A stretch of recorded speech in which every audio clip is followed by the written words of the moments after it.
जय माता दी। हम फर्स्ट फ्लाइट बुक डिस्कस कर रहे थे क्लास 10th की। उसी की एक पोम हम पहले डिस्कस कर चुके हैं, dust of snow, followed by the first chapter a letter to God. उसी चैप्टर को फॉलो करते हुए एक और पोम है, क्योंकि first chapter a letter to God के साथ में दो पोम्स है, dust of snow and fire and ice. तो डस्ट ऑफ स्नो आपने नहीं देखी है तो वो देख सकते हैं। और आज हम डिस्कस करेंगे fire and ice. Fire and ice, आग और बर्फ, हम सबको इसका मीनिंग तो पता है, लेकिन इसमें इसके राइटर भी पोइट जो हैं वो रॉबर्ट फ्रॉस्ट हैं। और फायर एंड आइस में वो क्या कहना चाहते हैं, सबसे पहले इस पोम में फायर एंड आइस को क्या एक्सप्रेस करने के लिए यूज किया गया है। तो इसमें पोइट ने बताया है कि अगर वर्ल्ड डिस्ट्रैक्ट होगा, सॉरी, दैट मीन्स कि खत्म होगा अगर वर्ल्ड, तो वो दो चीजों से होगा, या तो फायर या फिर आइस से। दैट मीन्स कि या तो लैंड पे इतना टेम्परेचर हो जाएगा, इतनी गर्म हो जाएगी कि वो गर्मी से, फायर की वजह से डिस्ट्रॉय हो जाएगी। सो और या अदरवाइज वो इतनी ठंडी हो जाएगी, इतना टेम्परेचर लो हो जाएगा कि आइस की वजह से सब कुछ जम जाएगा और सब खत्म हो जाएंगे।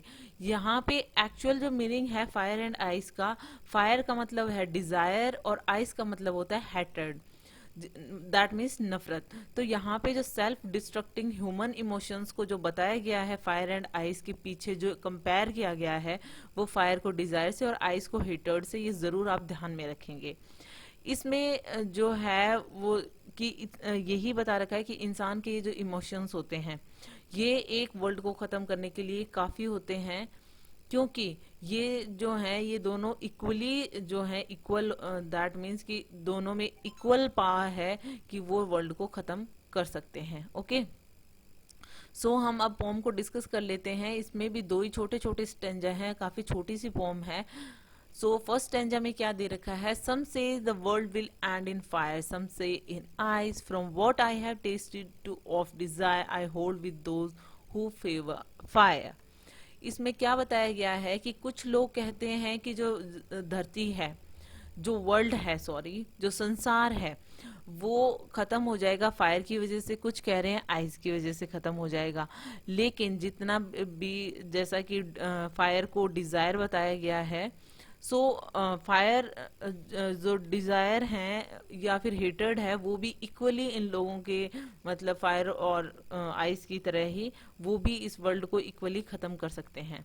सो हम इस पोम के इस फर्स्ट स्टेंजा में जो पॉइंट है वो क्या कहना चाहते हैं, वो ये आइडिया देना चाहते हैं कि वर्ल्ड में, ये आइडिया एक्सप्रेस कर रहे हैं कि वर्ल्ड को खत्म करने के लिए दो वे होते हैं, या तो आइस या फिर फायर। कुछ लोग मानते हैं कि कि इस तरीके से जो अर्थ का जो है टेम्परेचर इस तरीके से बढ़ जाएगा, इतनी हीट बढ़ जाएगी कि फायर डिस्ट्रॉय कर देगी अर्थ सरफेस को। या फिर आप दूसरी तरफ देखो तो कुछ लोग ये भी कहते हैं कि टेम्परेचर इतना डाउन चला जाएगा अर्थ का, तो वर्ल्ड वैसे खत्म हो जाएगा, बिकॉज ऑफ कि इतना लो टेम्परेचर में सब कुछ आइस, सब कुछ जम जाएगा, तो अर्थ पे लाइफ इम्पॉसिबल हो जाएगी। इनका जो इफेक्ट है वो जो कंपेयर किया गया है फायर एंड आइस का, जो है वो ह्यूमन इमोशन से किया गया है, कि जो ह्यूमन इमोशंस हैं, अगर आपके पास डिजायर है, फायर मतलब डिजायर एंड आइस मतलब हेटेड, ये दोनों ही चीजें वर्ल्ड को खत्म कर सकती हैं। अगर आपकी डिजायर है, आप ये चाहते हो कि सब मेरे से बराबर कोई ही नहीं हो, या फिर मेरे से बढ़कर कोई नहीं हो, ये जो डिजायर है, ये जो इच्छा है, डिजायर मतलब एक बहुत strong feeling of wanting to have something, that means कि आप कुछ चाहते हो, उसके लिए बहुत strong feeling, that means desire, wishing for something to happen, कि वो होना ही चाहिए, और उसे करने के लिए आप किसी भी हद तक चले जाओगे तो वो कुछ ना कुछ तो गलत होगा ही। तो वो अगर हर इंसान अपनी डिजायर को कंप्लीट करने के लिए, किसी चीज को हैपन होने के लिए, किसी को करने के लिए वो इतनी स्ट्रॉन्ग फीलिंग रखता है, तो वो उससे पूरा वर्ल्ड जो है वो खत्म हो जाएगा।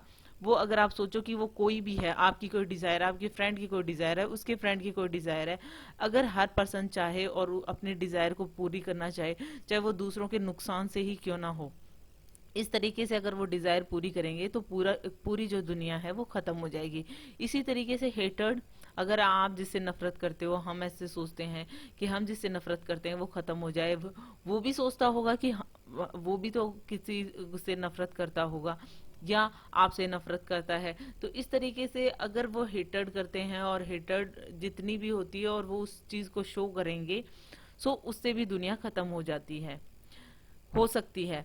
तो ये जो आइडिया है यहीं पे पॉइंट ने बताया, but if it had to perish twice, और मतलब यहाँ पे साथ में ये भी बताया हुआ है कि जिस तरीके से ह्यूमन इमोशंस भी दुनिया को खत्म कर सकते हैं, क्योंकि उससे वर्ल्ड में इतना कैओस हो जाएगा कि लोग वैसे ही खत्म हो जाएंगे। But if it had to perish twice, लेकिन अगर दुनिया को दो बार खत्म होना हो, दैट मीन्स कि दोनों दो चीजों से, I think I know enough of hate to say that for destruction ice is also great and would suffice. दैट मीन्स कि अगर दो बार खत्म होना है, या फिर इक्वली अगर देखा जाए, तो हेट जो है और डिजायर है वो दोनों ही इक्वल डिस्ट्रक्शन रखते हैं। फायर की तरह आइस जो है वो भी इक्वल डिस्ट्रक्शन जो है उसकी कैपेसिटी रखती है। सो सफाइस का मतलब होता है सफिशिएंट, ओके। और पेरिस ट्वाइस का मतलब होता है डाई ट्वाइस। दैट मीन्स अगर वर्ल्ड को दो बार खत्म करना है, सो जैसा कि बताया गया है, तो इन दोनों चीजों, ये जो दो चीजें बताई गई हैं इक्वली कॉम्पोनेंट हैं, इक्वली बराबर, हम कहते हैं कि बराबर चीजें जिम्मेदार हैं कि इन दोनों से ही वर्ल्ड जो है वो खत्म हो जाएगा। सो यहाँ पे सेकंड स्टेंजा में भी यही कहा है कि फायर को अगर हम नहीं भी माने, जैसे फर्स्ट जो उन्होंने if you know who favour fire का मतलब होता है कि जो फायर को सपोर्ट करते हैं। अगर आप फायर को सपोर्ट नहीं भी करते हैं तो भी वो जो आइस है, दैट मीन्स हेटर्ड है, वो वर्ल्ड को खत्म कर देगा। सो जो ह्यूमन जो हेटर्ड रखते हैं अपने अंदर, जो हेटर्ड रखते हैं वो डिस्ट्रक्शन की इतनी ही कैपेसिटी रखता है। सो हेटर्ड और डिजायर जो है वो स्लो एंड स्टडी दुनिया को खत्म कर देगा। एंड इसी तरीके से उन्होंने फायर एंड आइस का ऑप्शन दिया गया है जस्ट टू बताने के लिए कि फायर और जो आइस हैं, दैट मीन्स डिजायर और हेटर्ड है, वो इक्वली दोनों जो हैं वो इतना ही स्ट्रेंथ रखते हैं वर्ल्ड को खत्म करने के लिए। Hope you like it. If you like it please hit the thumbs up button, please please please subscribe the channel, put your views and suggestion in comment section. So thank you.